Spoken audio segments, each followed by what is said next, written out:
हाँ, तो प्रिय विद्यार्थियों, सुप्रभात। आज हम हिंदी विषय के अंतर्गत रस को कवर करेंगे। रस एक ऐसा टॉपिक है जो बहुत रसपूर्ण है।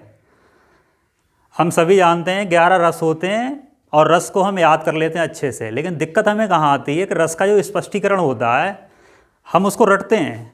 मान लो हमने वीर रस, श्रृंगार रस, हास रस, कोई सा भी रस याद किया, हम उसकी परिभाषा याद कर लेते हैं, उसका उदाहरण भी याद कर लेते हैं, लेकिन उसका जो स्पष्टीकरण होता है उसको भी रटना पड़ता है हमें। तो आज हम उसी को कवर करेंगे। ऐसा क्या है कि वो हमको क्यों रटना पड़ता है, तो रस के कितने अव्यय होते हैं अर्थात अंग, हम उसको कवर करेंगे। आप किसी बड़ी कंपटीशन में बैठो, ये क्वेश्चन भी बार बार आता है कि बताइए कि रस के अव्यय यानी रस के अंग कितने होते हैं। तो हमको ध्यान रखना है, रस के 4 अंग होते हैं। पहला है स्थायी भाव। इसके नाम में ही छुपा हुआ है, देखो स्थायी। स्थायी का मतलब जो स्थिर है। रस उत्पन्न होता किसके हृदय में, हमारी तो हृदय में उत्पन्न होता है। तो इसका जो पहला अव्यय है स्थायी भाव, तो लिखा है कि स्थायी भाव हमारे हृदय में सुप्त अवस्था में हमेशा विद्यमान रहते हैं। सुप्त अर्थात सोती हुई अवस्था में। कहने का प्राय है कि प्रत्येक व्यक्ति के अंदर जो स्थायी भाव होते हैं वो सुप्त अवस्था में हमेशा विद्यमान रहते हैं। उचित अवसर आने पर, जैसा अवसर आ जाता है वैसे ही अवसर आने पर उसी प्रकार का जो स्थायी भाव है वह जागृत हो जाता है, उद्दीप्त हो जाता है। जैसे कोई व्यक्ति अचानक रोने लगता है, कोई व्यक्ति किसी को देखकर अचानक हंसने लगता है, हमको चोट लग जाए अचानक हम दुखी हो जाते हैं। तो ये क्या, रोना, डरना या बहुत खुश होना, ये कोई चीज़ बाहर से थोड़ी आई, ये हमारे अंदर थी। लेकिन वैसा अवसर जब आया तो एक साथ क्या हो गई, वो जागृत हो गई। यही तो स्थायी भाव है कि हमारे अंदर है, जैसा अवसर आया वैसा स्थायी भाव जागृत हो गया। जैसे आगे मैंने एग्जाम्पल लिखा है, देखो कि श्याम शेर की दहाड़ सुनकर भयभीत हो गया। जरा सोचिए, आप कल्पना कीजिए, आप जंगल से निकल करके जा रहे हैं, चुपचाप जा रहे हैं और मन ही मन में गाना गुनगुनाते हुए जा रहे हैं। रास्ते सुनसान रास्ता है, अचानक आपके सामने एक शेर आया है और दहाड़ पड़े। तो आप तो बिल्कुल नॉर्मल थे, सामान्य थे, लेकिन शेर की दहाड़ सुनकर एकदम आपके अंदर जो भय जागा, क्या आया, भय, आप डरे, डर, वो आपके अंदर से तो आया। तो वो स्थायी भाव है। भय क्या है, स्थायी भाव है, वो आपके अंदर था। अवसर आया वैसा उचित अवसर, वो तुरंत जागृत हो गया। ये है स्थायी भाव। दूसरा आता है, दूसरा अव्यय है विभाव। जिन कारणों से स्थायी भाव जागृत होते हैं, कहने का प्राय आपके अंदर जो भय स्थायी भाव उत्पन्न हुआ वो किन कारणों से हुआ, वो कहलाता है विभाव। इसके 2 भेद हैं। पहला है आलंबन विभाव। आलंबन होता है एक प्रकार से आधार। आलंबन यानी कि आधार। लिखा है कि स्थायी भाव को आलंबन या सहारा देने वाले, यानी स्थायी भाव को आलंबन या सहारा देने वाले जो भाव होते हैं वो आलंबन भाव कहलाते हैं।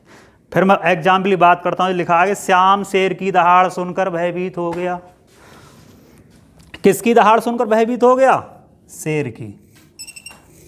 डर तो हमें दहाड़ से लगा है, लेकिन दहाड़ने के लिए कि आधार भी तो चाहिए। अरे दहाड़ने के लिए आधार मतलब कोई तो उसकी वस्तु हो, कोई व्यक्ति तो हो, कोई जीव तो हो। तो आधार क्या मिला, शेर। सीधे सीधे हम डरे तो दहाड़ से हैं, लेकिन आलंबन यानी कि एक आधार या सहारा कहाँ से मिला उसको, स्थायी भाव को कहाँ से मिला, शेर से। तो शेर क्या हो गया, शेर क्या हो गया, आलंबन। अब शेर में ऐसा क्या देखा जिससे सीधे सीधे आप डरे, वो आ जाता है उद्दीपन। उद्दीपन माने सीधे सीधे स्थायी भाव उद्दीप्त हुआ, सीधे सीधे आप डरे। ऐसा क्या देखा आपने उसमें, तो क्या देखा आपने उसमें, लिखा है जो श्याम शेर की दहाड़, यानी शेर की दहाड़। डरे तो आप शेर की दहाड़ से सीधे, लेकिन आलंबन या आधार क्या मिला, वो आपको शेर था। तो दूसरा हो गया उद्दीपन विभाव। हाँ, तो विद्यार्थी हम पहुँचे हैं अनुभाव तक। अब तक हमने जाना है कि एक लाइन लिए मैंने केवल उदाहरण की, उसमें था आपके श्याम शेर की दहाड़ सुनकर भयभीत हो गया। एक ही उदाहरण से मैं सारी स्पष्ट कर देता हूँ। तो पहले हमने पढ़ा था स्थायी भाव। स्थायी भाव में बताया कि जो हमारे मन में हमेशा विद्यमान रहते हैं सुप्त अवस्था में, उचित अवसर आने पर जागृत हो जाते हैं। जैसे श्याम सामान्य स्थिति में जंगल से जा रहा था, शेर की दहाड़ सुनकर वह भयभीत हो गया। तो भय स्थायी भाव था उसके हृदय में, एकदम क्या हो गया, अचानक जागृत हो गया, स्थायी भाव। उसके बाद आया विभाव।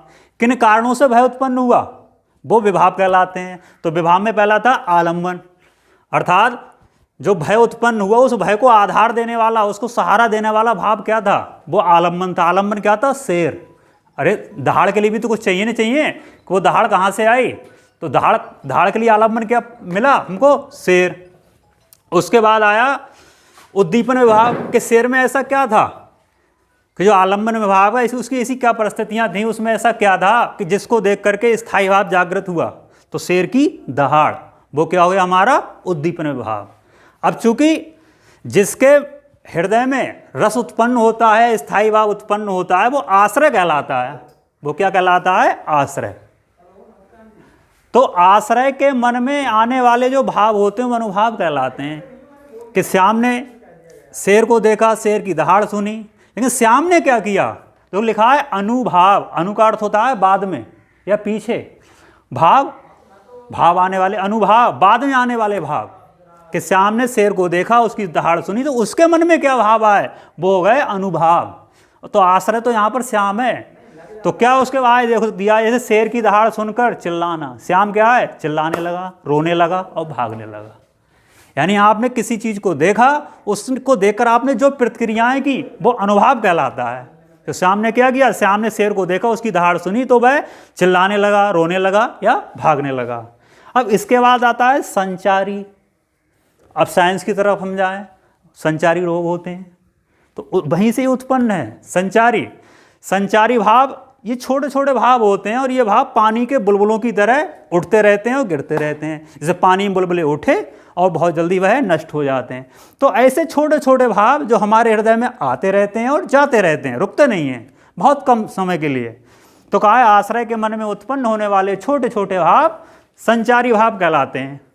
छोटे छोटे भाव क्या होते हैं? वह संचारी भाव कहलाते हैं। जैसे शेर की दहाड़ सुनकर, ये तो बड़े बड़े भाव हो गए, चिल्लाना, रोना, भागना। लेकिन आप कंपन करने लगो, आप कांपने लगो, दैन्य दीनता आ जाए, आप एकदम शिथिलता भी हो सकता है यहाँ पर, आपके अंग शिथिल हो जाए, कहते हैं हाथ पैर काम करना बंद कर गए डर की वजह से। फिर मूर्छा आ जाए, आपको मूर्छित हो जाओ। तो ये सारे भाव बहुत कम समय के लिए रहने वाले हैं, पानी के बुलबुलों की तरह, इसलिए इनको हम संचारी भाव कहते हैं। तो समझाने का प्रयास किया था, फिर से एक बार बता रहा हूँ। मैंने आपको एक लाइन बताई थी कि श्याम शेर की दहाड़ सुनकर भयभीत हो गया, और इसी लाइन से हम चारों रस के अव्यय क्लियर कर लेंगे। तो भयभीत जो हुआ, जो भय उत्पन्न हुआ, वो स्थायी भाव हो गया। विभाव में पहला जो आलम्बन था, आलम्बन क्या हो गया? शेर में ऐसा क्या देखा जिसको देखकर भयभीत हुआ? उसकी दहाड़। तो शेर की दहाड़ क्या हो गई? उद्दीपन विभाव। उसके बाद अनुभाव, श्याम जो आश्रय है उसने क्या किया? उसने क्या प्रतिक्रियाएं की? तो वो क्या हो गया? श्याम का चिल्लाना, रोना, भागना, गिड़गिड़ाना, बहुत सारे हो जाएंगे।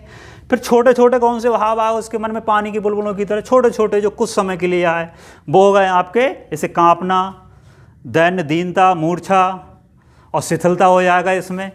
तो इस तरह से हमारा ये रस के जो अव्यय, चार अव्यय होते हैं, अंग होते हैं, वह क्लियर हो गया। अब हम एक श्रृंगार रस का मैं उदाहरण लिखूंगा, उस उदाहरण के माध्यम से अब मैं आपको क्लियर कर दूंगा। अब सीधे मैं रस पे आता हूं। अब तक मैंने आपको केवल ये क्लियर किया है कि जो स्पष्टीकरण हम रस का करते हैं आखिर उसमें कठिनाई क्यों आती है। अब मैं एक एग्जाम्पल लिखता हूं आपको विधिवत, उसके अनुसार आपको बताता हूं। हाँ, तो विद्यार्थियों, अभी हमने आपको बताया, एक एग्जाम्पल लेते हैं जिसके माध्यम से हम फिर से ये बात क्लियर करते हैं। अभी तो मैंने एक पंक्ति के माध्यम से आपको बताया था कि श्याम शेर की दहाड़ सुनकर भयभीत हो गया। अब एक विधिवत हम एग्जाम्पल लेते हैं, ये है संयोग श्रृंगार रस, रसों का राजा जो श्रृंगार रस, उसी को लेते हैं हम। परिभाषा देखो कितनी सामान्य सी परिभाषा है, आसान, कि नायक और नायिका के परस्पर यानी कि एक दूसरे से मिलने से उनके हृदय में जो रति का मतलब होता है प्रेम, यानी नायक नायिका के एक दूसरे से या परस्पर मिलने से उनके हृदय में जो रति यानी प्रेम का भाव उत्पन्न होता है, उसे श्रृंगार रस कहते हैं। बहुत सामान्य सी परिभाषा। और इसमें एक वर्ड यदि हम बदल दें तो ये वियोग श्रृंगार रस हो जाएगा कि नायक और नायिका के परस्पर बिछड़ने से या वियोग होने से। केवल मिलने की जगह क्या लिख दें हम? वियोग होने से। तो ये क्या? वियोग श्रृंगार रस की परिभाषा बन जाएगी। अब उदाहरण आप देखिए, ये महाकवि बिहारी हुए हैं, उनका ये बहुत प्रसिद्ध एग्जाम्पल है, लगभग सभी इसको जानते होंगे, इसी को हम लेते हैं। दिया है, बतरस लालच लाल की मुरली धरी लुकाए, सहो करें भौहन हंसें, दैन कहे नट जाए। यहाँ पर भगवान श्री कृष्ण छोटे से थे, ज़्यादा बड़े नहीं थे, बाल्यावस्था में थे, तो बहुत चटपटी मीठी मीठी बातें करते थे। और उनकी बातें गोपी ग्वाल वाल सभी को, जितने भी ब्रजवासी थे, सबको अच्छी लगती थी। तो एक बार क्या हुआ, एक बांसुरी बेचने वाला आया ब्रज में। जब से श्री कृष्ण ने वह बांसुरी ली, तब से उन्होंने गोपी ग्वाल वालों से बोलना, उनसे बातें करना बहुत ना के बराबर कर दी थी, कम कर दी थी। तो गोपियाँ और राधा जी थी बहुत परेशान हो गई कि ये तो बांसुरी हमारी सौत के समान है, जब से ये आई है तब से श्री कृष्ण हमसे बोल ही नहीं रहे हैं। कहाँ उनको लालच पड़ गया था, श्री कृष्ण से मीठी मीठी बातें करती थी, चटपटी बातें करती थी। तो उन्होंने एक योजना बनाई, वही दिया है देखो कि बत रस, बत बातों के रस, रस के लालच, लालच में बातों के रस के लालच में। किसकी? लाल।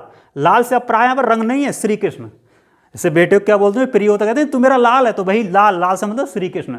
तो श्री कृष्ण के बातों के रस के लालच में गोपियों ने यार और राधा जी ने क्या किया, मुरली, उनकी जो बांसुरी थी, धरी, रख ली लुकाए छिपा करके। श्री कृष्ण की बांसुरी को छुपा करके रख लिया। किसके कारण बातें नहीं कर रहे थे वो?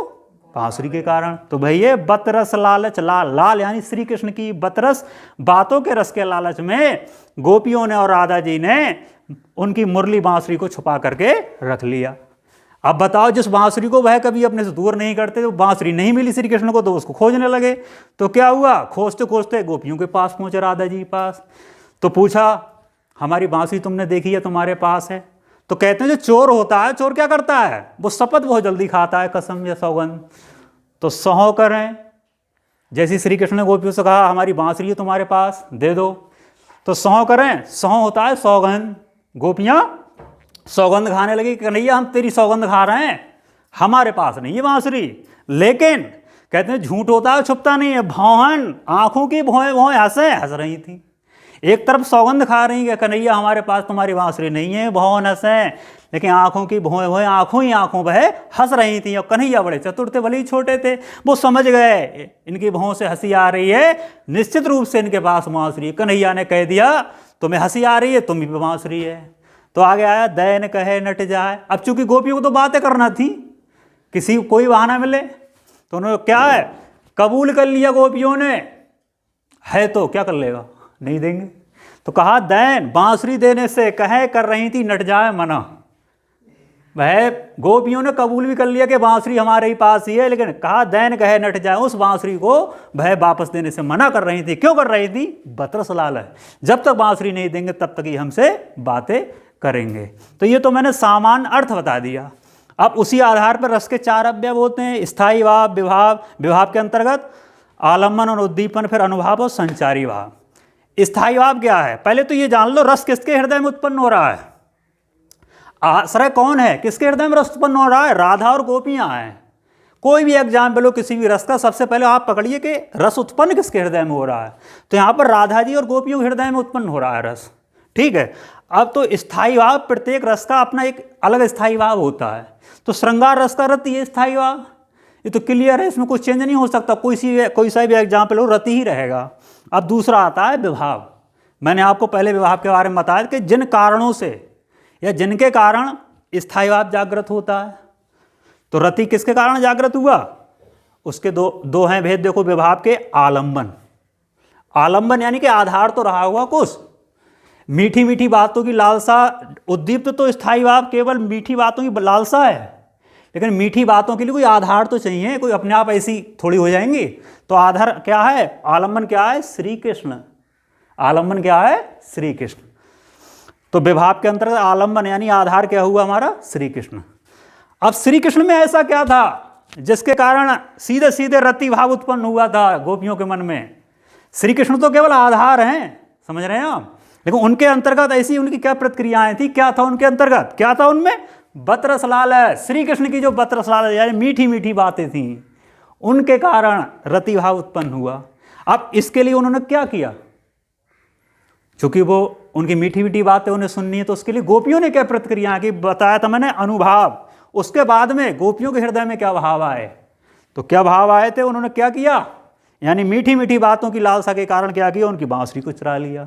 और श्री कृष्ण ने जब पूछा तो यहाँ पर हंसना ही लिखा है, मैंने यहाँ पर सौगंध खाना भी आ जाएगा कि सौ करें, सौ गोपियों का हंसना, सौगंध खाना, मुरली का चुराना, भुवन भुवन हंसना, ये सब अनुभाव में आ गया कि गोपियों ने क्या किया।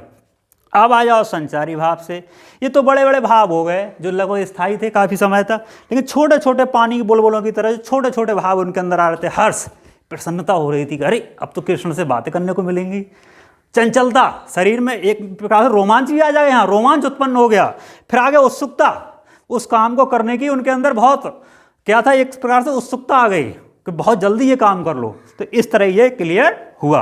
अब मैं यहीं पर एक मिनट लगेगा, एक एग्जाम्पल और लेता हूँ। बहुत मान लो विद्यालय की छुट्टी हुई और कुछ छात्र विद्यालय से छुट्टी में वापस जा रहे हैं घर। एक छात्र पीछे से साइकिल चलाते हुए तेज़ी से आया, वो आगे निकल गया कुछ अपने 4 साथियों को छोड़कर। आगे जाकर के वो साइकिल को हैंडल उसने छोड़ दिया हाथों से और ऐसे ही चला रहा था। अचानक उसके आगे ईंट आ गई या पत्थर आ गया, वो धड़ाक से गिर गया। तो छात्र गिर गया जो आगे निकल कर गया एक, लेकिन जो पीछे उसको जो देख रहे थे वो एकदम हंसने लगे। अब इसको हम यहाँ पर कर देते हैं क्लियर। अब जो हंसने लगे उन बच्चों के अंदर जो हास्य भाव उत्पन्न हुआ वो कैसे हुआ तो उसके गिरने के तरीकों को देखकर हुआ। स्थायी भाव क्या हुआ उनके अंतर्गत, हास्य। अब विभाव में आ जाओ। विभाव में आलम्बन। आलम्बन क्या है, आलम्बन है वह लड़का जो गिरा है। लेकिन लड़का तो केवल आलम्बन है, लड़के में ऐसा क्या था जिसको देखकर स्थायी भाव जागृत हो गया, उद्दीप्त हो गया, वो था उसका गिरना। जो अजीब तरह से वो गिरा, वो क्या होगा, उसका गिरना। फिर उसके गिरते हुए को देखकर उन बच्चों ने क्या प्रतिक्रियाएं की जिनके हृदय में हास उत्पन्न हुआ था। बच्चों ने क्या किया होगा, और जो बच्चे पीछे जा रहे थे जोर जोर से हंसने लगे होंगे, ताली बजाने लगे होंगे, वो किस में आ गया, अनुभाव में। और बिल्कुल यही हर्ष, चंचलता, उत्सुकता यही सेम हो जाएंगे, ये संचारी भाव हो जाएंगे। ये है, कुछ नहीं है, बहुत सामान्य सी बात है, बहुत ज़्यादा सामान्य सी, ये कुछ नहीं है। एक बार आप अगर इन चारों अवयव को समझ लें, कुछ नहीं है। मैं लगभग 3 उदाहरण बता दिए आपको, एक शेर वाला, एक अभी ये बताया और एक अभी एक बिल्कुल सामान्य बता दिया।